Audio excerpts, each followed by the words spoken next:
What's poppin', y'all? It's your boy Pee Wee the Plug. I'm back. Another day, another upload. We locked in all December long, so make sure you hit that like button for me. And if you're new and you enjoy this type of content, make sure you subscribe. Also, head over to Pee Wee the Gamer and make sure you subscribe there because I'm uploading content over there as well. I appreciate all of the love and support. One of the things I want to talk about is a phrase that I feel like is being used too frequently and a little too loosely, and that's generational talent.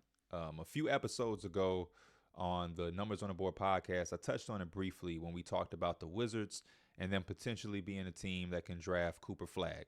And I basically said in so many words, I don't believe Cooper Flagg to be generational based off of what I've seen so far in my assessment and what his player profile projects to be to me. And I feel like a team like the Washington Wizards drafting him and looking at him as the savior that could change their franchise single-handedly would be a setup for failure for him. And it's nothing to do with him as a prospect. I still think he's the number one pick right now. I think he's a tremendous young player at 17 years old. He does so many good things on a basketball court, but there's nothing that sticks out to me that says generational. And I think that's okay. I think there's a lot of Hall of Fame players who have played high-level basketball and done a lot of great things that just aren't generational. And that's what makes the phrase and the term and the status or the label so strong and so important and valuable, is that you don't get these type of talents just all of the time. It's not a usual thing to see a generational talent. If everybody's generational, then it takes away the word. And it's the exact opposite. They're not generational because we're getting so many.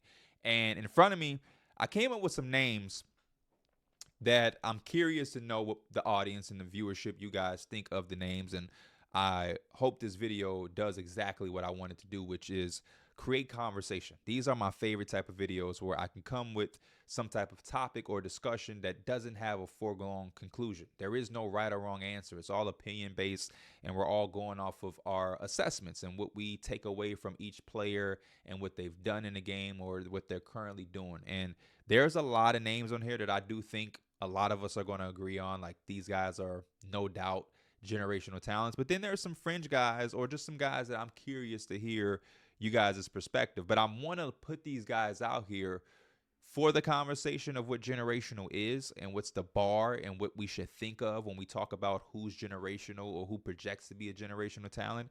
And it also is, another conversation to have about like players who are great but not necessarily generational, the real meaning of it and how it should be looked at, so to speak. So the first name that I'm gonna mention, because I think this guy is like the poster child of the word generational, because for me, I've never seen anybody like him. And when I think about the game prior to him coming into the NBA, I can't really find anybody that was like him then.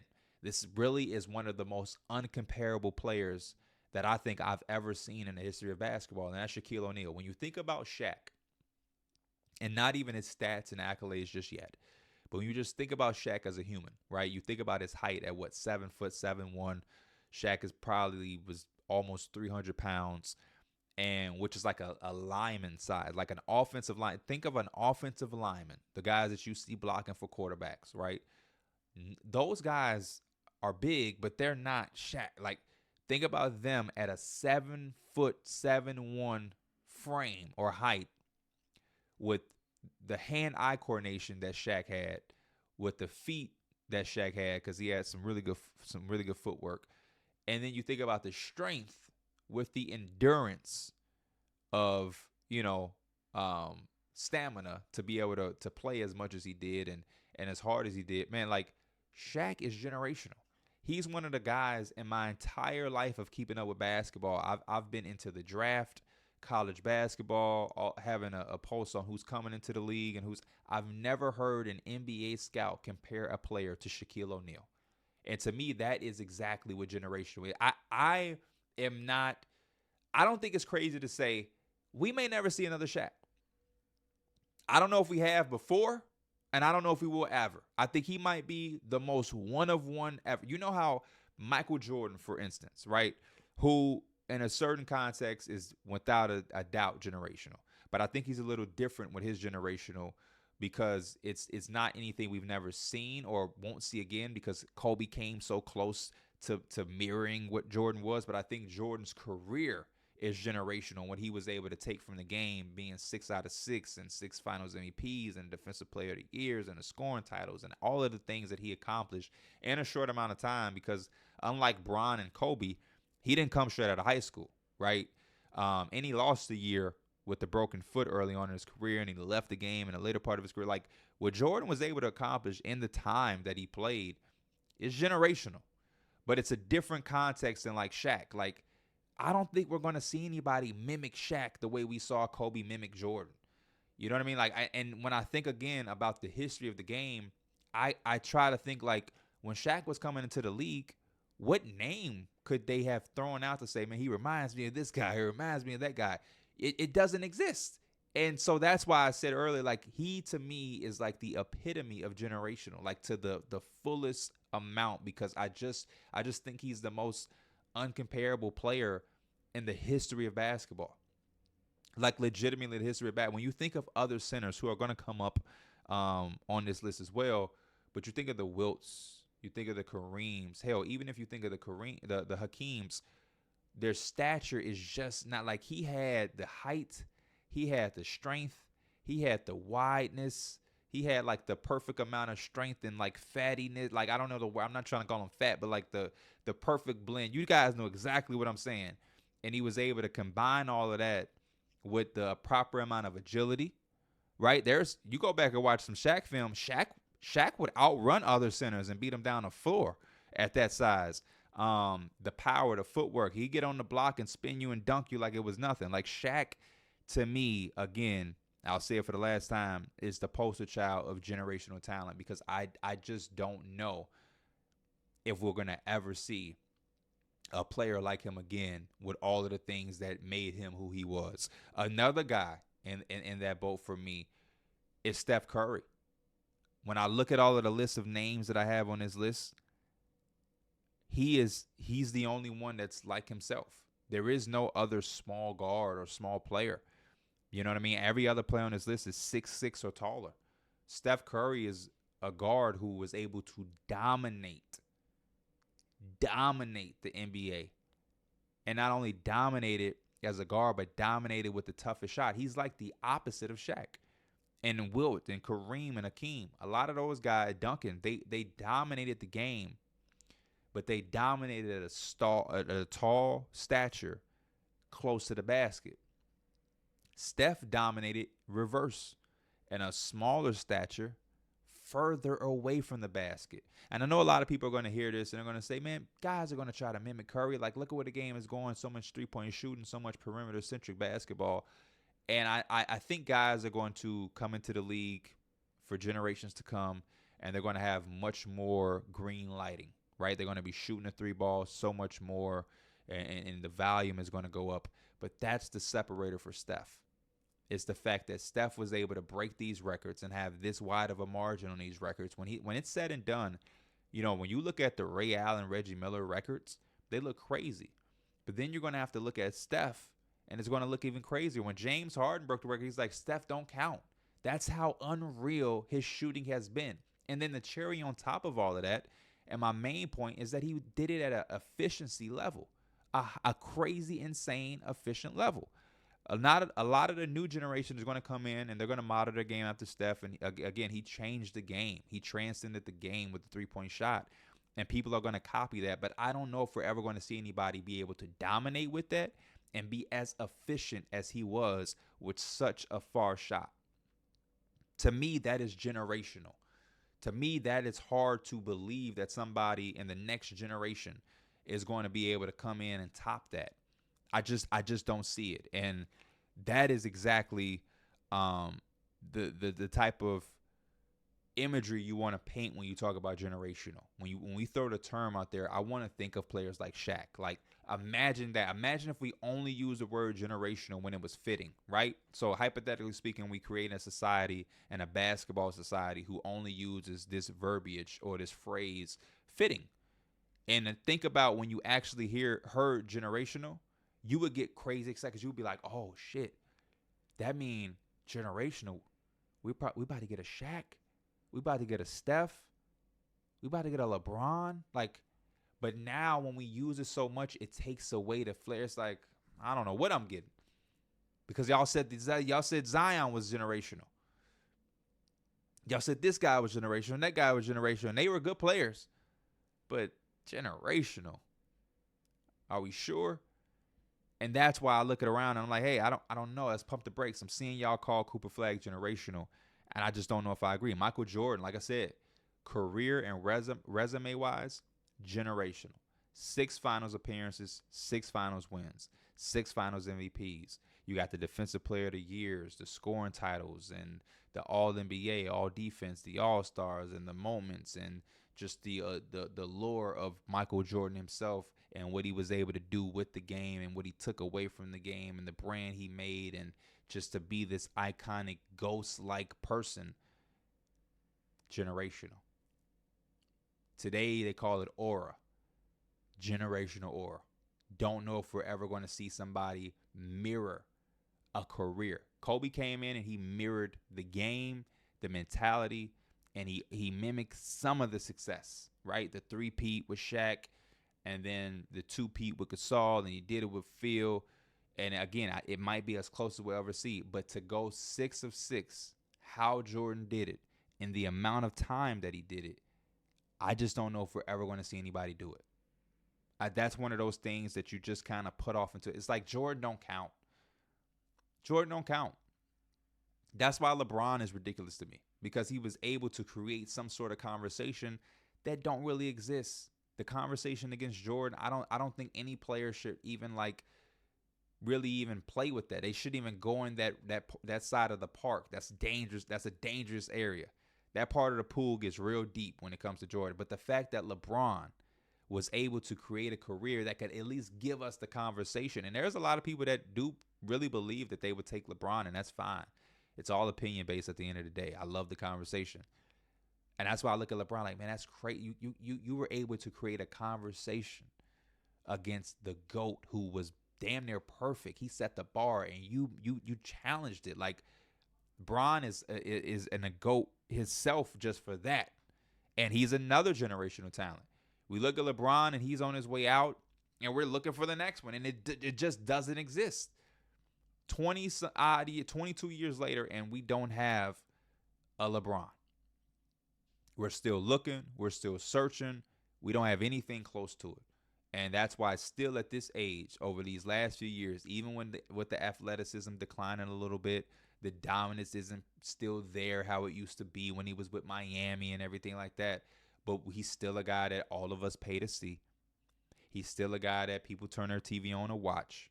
He's still a guy that's going to be one of the most voted people for the All-Star game. His popularity is still there because we know we don't have another one of these guys. Kevin Durant, another name on my list. Kevin Durant, to me, is almost in the Shaq type of boat where I think he's incomparable. I think we've tried so much and we failed him for this. We really did. And I say we as the media, but I don't know if y'all remember. A lot of people got the Kevin Durant tag because they were tall and could shoot. But it's like he is different. Like, I remember the Austin days of the Worlds.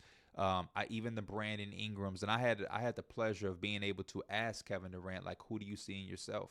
Like, when you look around the league, who do you see who you see yourself in around the league? And he was like, I don't, like, just to be honest. And I felt them, and he was like, I guess like the closest guy would be like Brandon Ingram. But really, when you think about 6'11", 7 foot, put the ball on the floor, 50, 40, 90, like, straight up one of the best scorers we've ever seen, moving at that, like, crossover, got a bag at that size, 6'11", 7 foot, 3-level scoring champion in what, year 3? Generational. He's right. Like, there is nobody that he sees himself in around the league. It may never happen. The only comparison I can think of that people kind of try to do is like Tracy McGrady. But even as much as I love Tracy McGrady is like 6'8". If you made Tracy McGrady 7 foot, that would have been unfair. It's Kevin Durant. Tim Duncan. That's a guy where, like, to me, Tim Duncan is generational because I don't have anybody that I feel like has been Tim Duncan, right? When's the last time we seen Tim Duncan?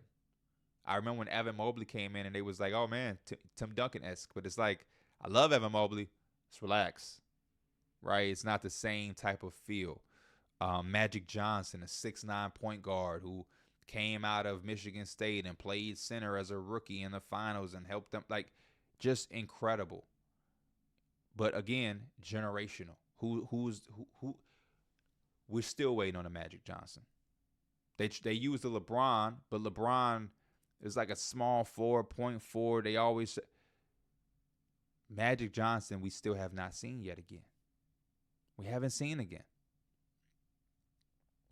Kareem, the hook shot. He made a shot. In college, they told him he couldn't dunk. They implemented rules to try to make it fair. Hakeem, the dream. Wilt. Even Jokic. Like, I look at Jokic in today's game, and I'm like, Jokic might be generational, man. Jokic is generational. I believe Jokic is more generational than Giannis. I just don't think he's going to come back into the game. I don't think we're going to find another Jokic. As much as the game is progressing, as much as players are adding to their game at all different shapes, sizes, and skill set, I just don't know. You know what I mean? And I do think Giannis is generational. These are the guys that are currently playing, and I cannot wait to see the comments and see the discourse, because that's what this is about, right? It's a conversation that doesn't have a right or wrong answer. It's open-ended. But I love these type of videos that create conversation to kind of give different perspective and make points for different people and, hold other talent accountable and create some criticism and different things like that. But it's a healthy conversation about the title generational and what's to be expected, what's to be looked at, and what's fair, what's unfair, what's right and not right. And I believe a lot of these guys on this list, to me, are extremely generational. There might be even some guys I didn't name that y'all may think is generational. I can't wait to see those names in the comment. And then it's also the guys that can be generational. Like, I have Wemby up here, and I have the potential. Again, we're bringing up Wemby. Like, at that size, with that skill set and that ability to be that agile, the projection for Wemby is generational. You just don't wake up and see 7'5", 7'4", being able to move like he moves, being able to hit a step back three. That's unheard of. Like, imagine, like, even guys that are small, like Kristaps Porzingis. Imagine if Kristaps Porzingis still moved like he moved when he was with New York. That's why they called him a unicorn. Now you add 4 inches to that for Porzingis, for Wembanyama, and it's insane to even think about. It's scary for the league for him to put all of this together, because we've literally never seen a player at that size move that way and have that type of skill set, generational. And that's just the conversation I think we need to continue to have about some of the titles that we are so urgent to put on young players. And I think it's unfair. I don't think we do justice to them when we do that. I think we set them up for failure by calling somebody generational when they're probably not. And then the opposite side, which I'll wrap up the video on, is the conversation of guys who are great players that aren't generational. I am a Kobe Bryant fan. He's my favorite player, him and Penny Hardaway. I was having a conversation earlier with somebody, and I'm like, as much as I love Kobe, and I would never disrespect his name, so do not take this as disrespect, I'm not sure if Kobe's generational, because Kobe was a spitting image of a Michael Jordan who was still in the league when Kobe entered. And then during Kobe's time, LeBron came.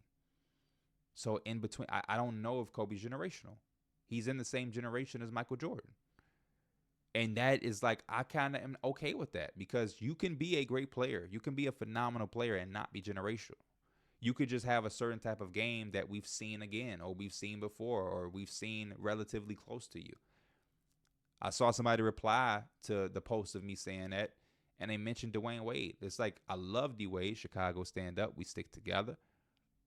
But is Dwayne Wade generational?